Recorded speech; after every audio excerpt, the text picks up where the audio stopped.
I am Jehovah. I am God Almighty. I am Yahweh.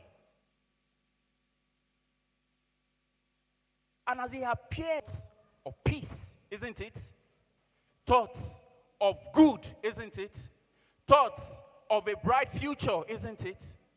That is the plan that God has for us.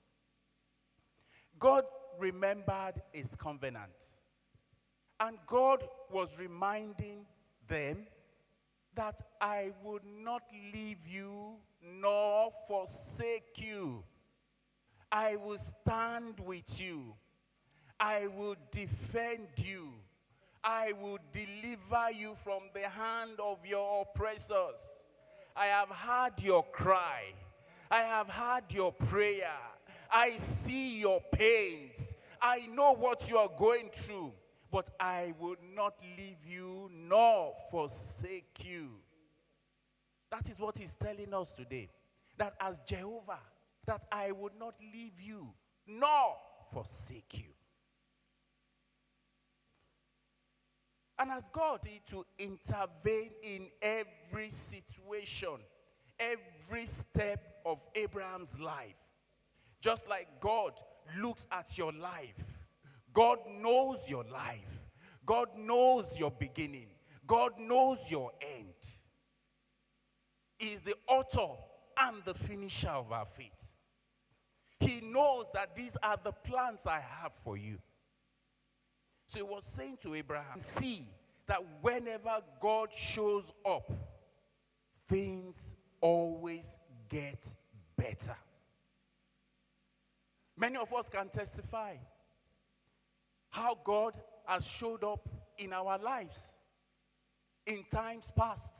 How God has delivered us from certain circumstances. How God has showed up for us even as a nation. Yes, we can testify. Many years ago, as a nation, we went through some very difficult times. And our general overseer was saying that, say to your neighbor then that Happy New Year. And we know what God did. And God is still showing up even as it concerns us. So I can say whenever God shows up, things always get better.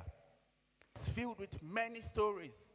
The story of Lazarus. Lazarus had been dead. God showed up.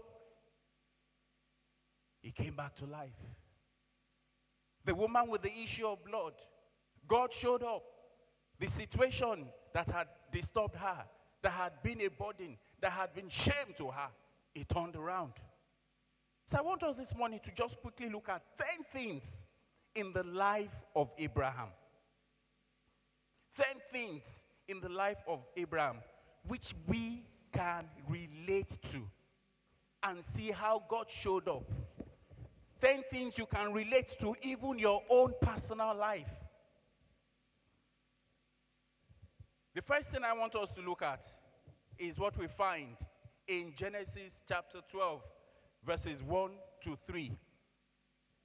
It says, now the Lord said to Abraham, get out of your country, from your family, and from your father's house. The first thing he did to Abraham was he says, Abraham, leave this country. Leave your family. Abraham at this point in time was about 75 years.